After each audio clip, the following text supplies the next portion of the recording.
Life is a test, and therefore there should be a guidance for us to understand the truth of this reality that we experience as life, and the tasks that are given for us to be fulfilled in order to pass this test. Well, the point is that this guidance has always been sent by Almighty Creator for every generation and every nation throughout the history, from the time of the very first human being till now.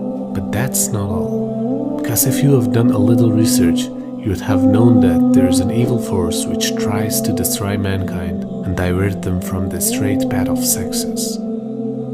And that's why you should keep in mind that this evil force first and foremost tries to make a false picture of the truth that comes from God. For that he uses two tricks. First, making false religions, and second, manipulation of the divine religions. The invention of false religions and manipulation of the divine religions were always aimed for three purposes. First, to divert people from worshipping the true God and to make a false picture of the reality. This is the most important goal of Iblis, to make people believe in anything other than the real God. But mostly he wants people to worship three things: jinn, fire, and sun, which is again fire.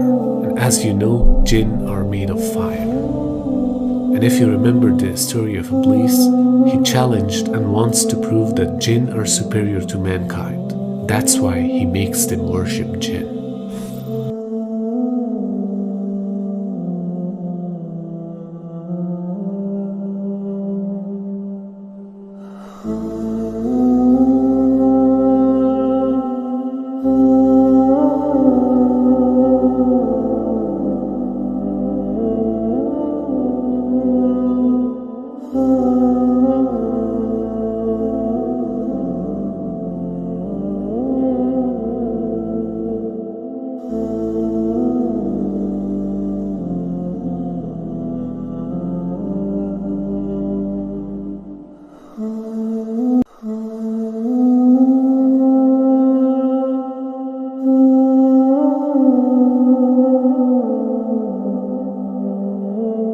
Second, to use the religions for gaining power and ruling over the society.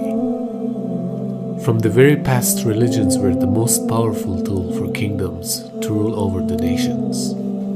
Third, to delude people and earn vows and gifts from them in order to fulfill their own desires. So as mentioned before, the true guidance was always sent down by the Creator to people from time to time, and people kept changing the revelations exactly for the same three reasons. But every time that people changed the revelation, God sent them an updated version so that the true message of monotheism remains for guidance of people.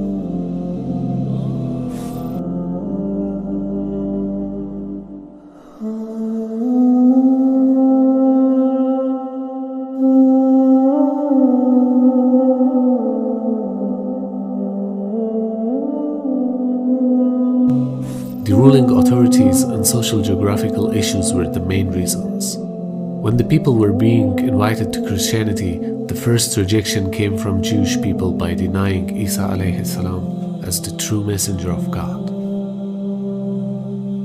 Within 200 years after it began, Christianity abandoned many of the teachings of Isa alayhi salam. Influenced by Greek and Roman paganism, Zoroastrianism, and beliefs that go back as far as the time of Nimrod, Christianity turned away from most of its Hebraic foundation. Christmas and other holidays like Easter and Halloween were adopted in favor of original Hebraic days of worship. It was honored. But the rabbit hole goes much deeper, and the church doesn't want you to know the truth.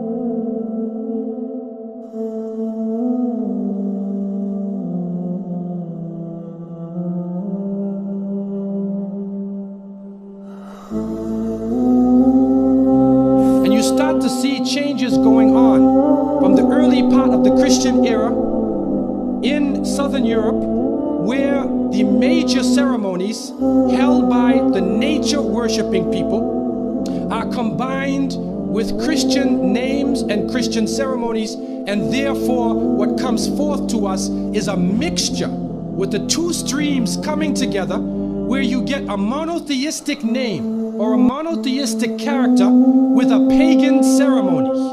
And so the mixture of this together is what is giving us the present day holidays that we see. In the story coming in the Quran, in chapter 19, in verses 24 to 25, and we see the mention of the story of Mary, that Maryam, may Allah be pleased with her, was a virgin, and she had dedicated her life to the worship of one God, prayer and fasting. And by the power of Allah, that the Creator breathed His Spirit into her, and He said, be and it is, she conceived Jesus, Isa alayhi salam, without a father, without a man. That is the belief of Islam. When she felt the pain of the pregnancy, the angel came to her and told her to go outside of the city. She went outside of the city to a remote area, and there she found a palm tree, and she found water. And it was speaking about a type of rutub, or a type of dates. It's at the height of the heat that the dates become ripe. And so it's at that time that she gave birth to Isa alayhi salam. Even in the Christian traditions, they have the belief that the shepherds were tending their flocks outside. And in Palestine, you cannot keep your flocks outside in the wintertime in the evening. You bring them in because it's cool at night. And so it was the warm weather. It was also the time of the taxes in the north. So from different points of view, we understand that Isa alayhi salam was not born during the winter season. He was born in the warm weather. So who was it that was born in the winter season? Who is that character now? Long before Christianity, December 25th was a time dedicated to the sun.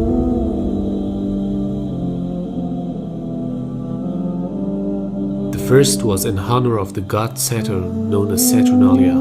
The second was in honor of Mitra, and the third one was the Feast of Sol Invictus, a day observed by the Emperor Constantine. In 274 CE, Rome established December 25th as the birthday of the sun. Unable to remove this influence, the Church adopted this day as the Sun, S-U-N, of righteousness.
And as winter approaches, December, it gets colder and colder here for you people.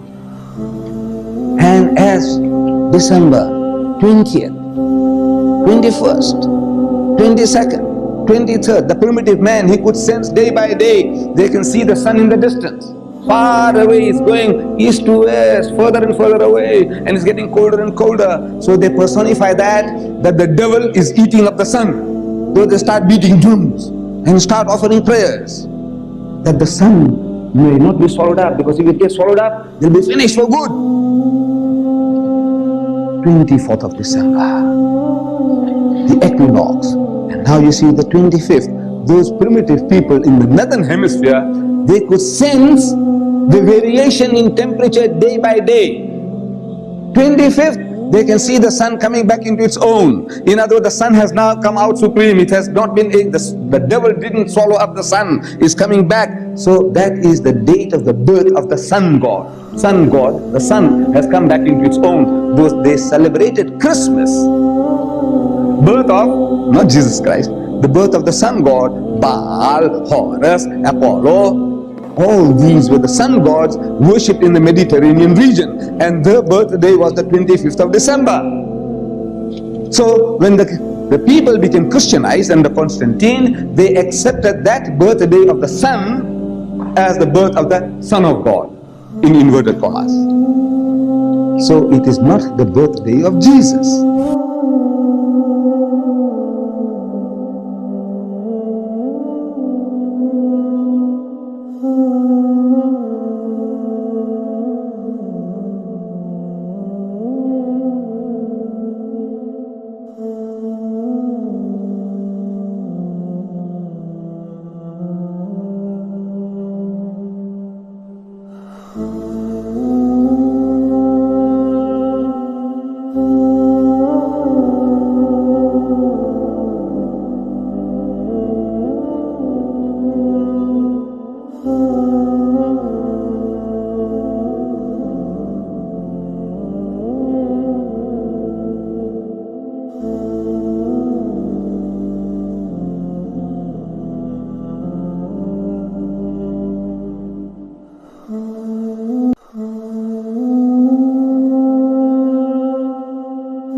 Obelisks are monuments which were made in honor of sun god Ra, as gratification for his protection, victories given to pharaohs, and asking for favors. They look like Egyptian pyramids and symbolize the sun rays descending on earth.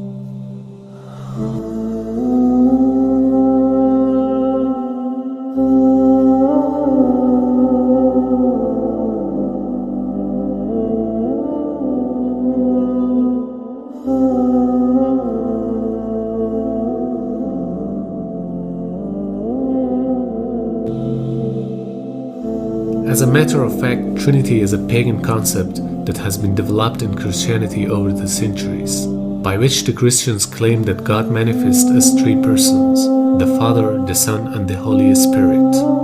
So let's compare the idea with the ancient pagan religions. The Babylonian worshipped the trinity of Nana, Shamash, and Ishtar.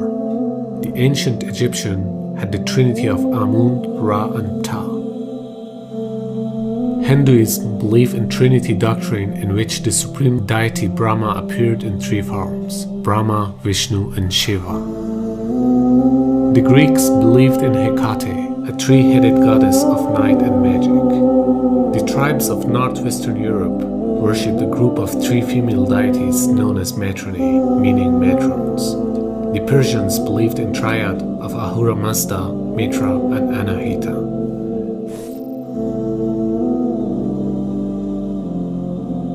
There are so many references that confirm the origin of Easter that has came from Anglo-Saxon. Easter or Estera is a Teutonic goddess of spring, to whom sacrifice was offered about Passover time, a time when the sun crosses the equator and day and night are nearly of equal length. Her symbols are a rabbit and egg, which has no connection with the resurrection of Jesus Christ.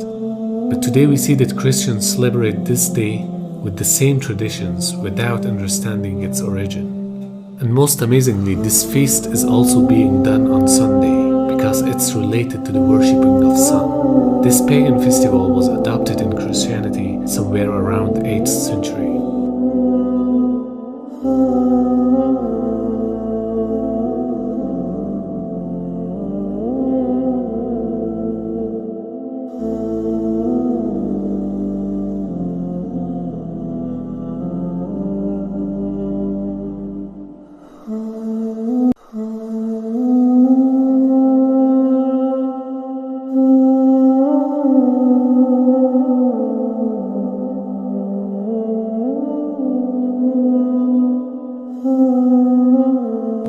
In fact, Ankh was used as a symbol of resurrection at the time of pharaohs. same as cross, which is known as the symbol of resurrection for Christians.